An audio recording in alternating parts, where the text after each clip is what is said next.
Hello दोस्तों, स्वागत है मेरी YouTube channel new vacancy alert में। तो दोस्तों, इस वीडियो में हम बात करने वाले हैं आप एमपीपीएससी प्री का फॉर्म मोबाइल से कैसे भर सकते हैं। दोस्तों, आपको यकीन नहीं होगा, मैंने एमपीपीएससी 2020 का फॉर्म मोबाइल से ही भरा है। तो दोस्तों, मैंने कैसे भरा है वो आप स्टेप बाय स्टेप देख सकते हैं। तो सबसे पहले आपको क्या करना है, गूगल क्रोम में जाना है और वहाँ टाइप करना है एमपीपीएससी। ठीक है, जैसे ही आप सर्च मारेंगे, थोड़ा सा स्क्रॉल डाउन करेंगे तो वहाँ एक अप्लाई ऑनलाइन का ऑप्शन आएगा, आपको वहाँ क्लिक करना है।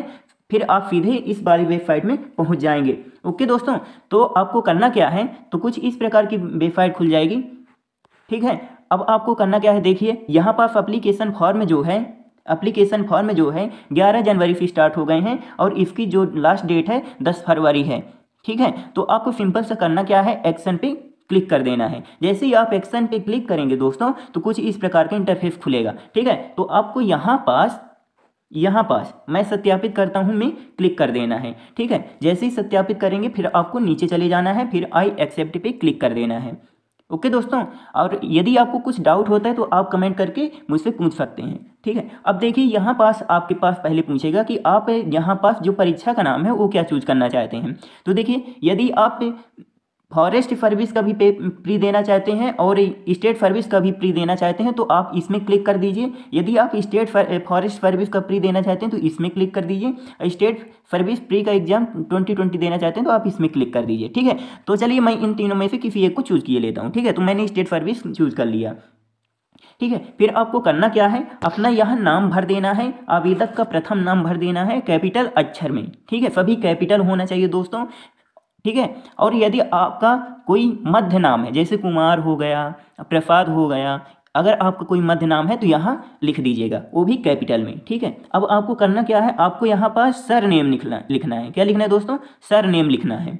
ठीक है, तो आप लिख दीजिएगा। फिर आपको यहाँ पास जेंडर चूज करना है, इतना तो बन जाएगा दोस्तों। ठीक है, फिर आपको करना क्या है, आपको जन्म तिथि यहाँ पास भर देना है दोस्तों। क्या भर देना है, जन्म तिथि। आपकी जो 10वीं की मार्कशीट में जो दी है जन्म तिथि, आपको वो यहाँ भर देना है। ठीक है, फिर उसके बाद यहाँ पास पापा का नाम भर देना है और यहाँ मम्मी का नाम भर देना है। ठीक है दोस्तों, फिर आगे करना क्या है, अब आपको यहाँ पास अपने विवाह से, यदि आप शादीशुदा हैं, ठीक है, तो आपको क्या करना है, यहाँ पास यस कर देना है। नहीं है शादीशुदा तो नो कर दीजिएगा। ठीक है, यदि आप शादीशुदा हैं तो फिर यहाँ पास पत्नी का नाम भरना पड़ेगा। जीवित बच्चों की संख्या यहाँ पास चूज करना पड़ेगा। अंतिम बच्चे की जन्म तिथि क्या है, यहाँ पास चूज करना पड़ेगा। ठीक है दोस्तों, चलिए तो यहाँ पास ये भर लीजिएगा। अब देखिए मूल सूचना का विवरण। तो यदि आपके पास रोजगार कार्यालय में जीवित पंजीयन है दोस्तों तो यस कर दीजिएगा यहाँ पास, और नहीं है तो नहीं कर दीजिएगा। ठीक है, और यहाँ पास से आप जिले का नाम चूज कर लीजिएगा, किस जिले से आप हैं। ठीक है, यहाँ पास अगर आप ऐसे क्लिक करेंगे तो जिले का नाम आ जाएगा, तो आप उस जिले का सिलेक्ट कर लीजिएगा। ठीक है, यहाँ पास पंजीकरण क्रमांक आप लिख दीजिएगा, और पंजीकरण क्रमांक कब जारी हुआ था वो यहाँ भर देना है। ठीक है, फिर इसमें पूछता है दोस्तों कि क्या आप मध्य प्रदेश के मूल निवासी हैं, तो यदि आप हैं तो यस कर दीजिए, नहीं है तो नहीं कर दीजिए। ठीक है, फिर आपको यहाँ पास से श्रेणी सिलेक्ट करना है। ओके दोस्तों, फिर आपको करना क्या है, यदि आप क्रीमी लेयर में आते हैं तो यस कर दीजिए, नहीं आते हैं तो नहीं कर दीजिए। फिर यहाँ पास पात्रता की श्रेणी अपने आप यहाँ सिलेक्ट हो जाएगी। ठीक है दोस्तों, इतना समझ में आया। फिर आगे क्या करना है, अब आपको दिव्यांगता की श्रेणी, दिव्यांगता का विवरण भरना है कि यदि आप विकलांग होंगे तो आपको प्रमाण पत्र मिला होगा, यदि मिला है तो यस कर दीजिए, नहीं तो नहीं कर दीजिए। ठीक है दोस्तों, फिर यहाँ पास एक प्रकार किस प्रकार है, ठीक है, यहाँ पास भी चूज कर लीजिएगा। फिर आपको यहाँ पास क्या करना है, नो इनमें सब में क्लिक कर देना है। ठीक है, नो कर देना है, क्योंकि यहाँ पृथक दंडित नहीं किया गया, परीक्षा चयन से विवर्जित नहीं किया गया, ये सब है, तो इनको पढ़कर आप नो कर दीजिएगा। यदि आपको किसी है तो कर दीजिएगा यस। ठीक है, फिर यहाँ देखिए भूतपूर्व सैनिक का विवरण दिया है दोस्तों, पूछा है भूतपूर्व सैनिक का विवरण। यदि क्या आप आवेदक मध्य प्रदेश के भूतपूर्व सैनिक हैं, यदि हैं तो यस कर दीजिए, नहीं तो नो कर दीजिए। ओके दोस्तों, फिर यहाँ पास देखिए यदि भूतपूर्व सैनिक हैं तो नियुक्ति की तिथि यहाँ पास भर दीजिएगा। यदि भूतपूर्व सैनिक है तो सेवानिवृत्त की यहाँ तिथि भरना है। ठीक है, कुल अनुभव यहाँ पास चूज करना पड़ेगा आपको। ठीक है, अब देखिए यहाँ पास अब पूछता है कि आयु सीमा में प्रोत्साहन स्वरूप देय छूटों का विवरण। तो यहाँ पास तो कुछ होगा ही नहीं। यहाँ पास देखिए क्या आवेदक विक्रम अवार्ड से सम्मानित है, यदि है तो यस कर दीजिए, नहीं तो नो कर दीजिए। ओके, फिर आपको यहाँ पास देखिए करना क्या है, अनिवार्य शैक्षणिक अर्हता, क्या आवेदक स्नातक है, यदि हैं तो यस कर दीजिए, नहीं तो नो कर दीजिए। या आवेदक स्नातक अंतिम वर्ष में अध्ययनरत है तो यदि है तो यस कर दीजिए, नहीं तो नो कर दीजिए। ठीक है दोस्तों, यदि यदि नो सेलेक्ट करते हैं तो फिर यहाँ पर आपको क्या करना पड़ेगा, उत्तीर्ण वर्ष डिप्लोमा यहाँ पर आपको लिखना पड़ेगा।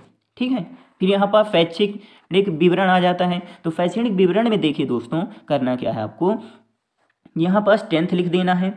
ठीक है, यहाँ पास पीजीपी है कि ग्रेड है, डिवीजन है, तो अगर डिवीजन है तो यहाँ डिवीजन सेलेक्ट कर दीजिए। और यहाँ पास 10th में जितने भी सब्जेक्ट थे तो उनको स्पेस दे देकर यहाँ पास भर देना है। ठीक है, विषय वाले में पूर्णांक कितने का था भर दीजिएगा, जैसे 600 का तो पूर्णांक तो 600 भर दीजिए, कितने अंक आपने प्राप्त किए तो भर दीजिए, प्रतिशत यहाँ कितने हैं तो वो अपने आप आ जाएगी। यहाँ डिवीजन सेलेक्ट कर देना है कि फर्स्ट डिवीजन, थर्ड डिवीजन, ये सब। ठीक है, फिर बोर्ड संस्थान का आर्मी डिवीजन।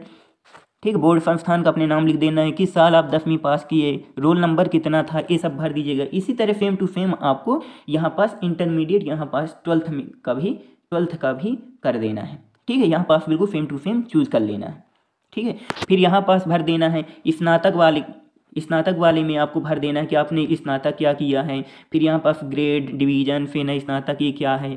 ठीक है, इसमें अब फिर यहाँ पास क्या भरना है, आपने कितने पूर्णांक कितने का था, प्राप्तांक कितना, प्रतिशत कितना, फिर यहाँ पास डिवीजन वो खुद ही पूछेगा। ठीक है, यदि आप स्नातक होंगे कि नहीं। ठीक है, तो आपको यहाँ पास चूज कर लेना है। फिर आगे क्या करना है दोस्तों, यहाँ पास ग्रेड में यहाँ पास सिलेक्ट कर लेना है। ठीक है, फिर आगे चले जाना है। फिर वर्तमान पता हेतु आपको क्या करना है, आपको पता यहाँ पास लिखना है, जिले का नाम लिखना है, पिन कोड यहाँ लिखना है, यहाँ पास राज्य का नाम लिखना है, चूज करना है। ठीक है, क्या वर्तमान पता स्थायी पता के समान है, तो यहाँ पास आप टिक करेंगे तो ये जो स्थायी पता है तो ये अपने आप भर जाएगा। ठीक है, अब आता है फोटो और हस्ताक्षर। तो फोटो और हस्ताक्षर आप कैसे चुनेंगे दोस्तों, तो यदि आपको फोटो और हस्ताक्षर यहाँ पास लगाना है यहाँ पास, तो आप मेरा वीडियो आई बटन पे क्लिक करके वहाँ से देख सकते हैं दोस्तों कि आप फोटो और सिग्नेचर यहाँ पास कैसे लगाएं। ठीक है, अब यदि आपको फोटो सही दिख रहा है तो आप यहाँ क्लिक कर दीजिए और यहाँ पास स्पष्ट कर दीजिए। ठीक है, मुझे अपना हस्ताक्षर उचित स्थान पर सही दिख रहा है तो यहाँ पास क्लिक कर दीजिए। फिर आप आगे चले जाएंगे। ठीक है, तो फिर आपको यहाँ पास मोबाइल नंबर लिखना है, ईमेल एड्रेस लिखना है। ओके दोस्तों, फिर यहाँ पास ये सब आ जाएगा अपने से। फिर आपको यहाँ पास वेरिफिकेशन कोड जैसे 8-3 दिया है तो यहाँ पास 5 भर दीजिएगा। फिर आपको नेक्स्ट पे क्लिक कर देना है। ठीक है, अगर यहाँ पास जैसे ही नेक्स्ट करेंगे, अगर कुछ गलत जानकारी आपने दी है तो वो सीधे आपके वहाँ ले जाएगा कि आपने यहाँ गलत भरा है। ठीक है दोस्तों, फिर जैसे ही आप नेक्स्ट करेंगे तो आपके सामने आ जाएगा कि आपको सेंटर के शहर में चाहिए। ठीक है, तो वहाँ आपको सेंटर मिल जाएगा और फिर आपको पेमेंट प्रोसेस करना है, अपने प्रोफाइल एक बार चेक कर लेना है, फिर पेमेंट आपको कर देना है। गूगल पे करिए कुछ भी। ठीक है, आप यहाँ पास से पेमेंट कर दीजिएगा। तो इस प्रकार मैंने कुछ फॉर्म भरा था दोस्तों। तो यदि आपको वीडियो अच्छा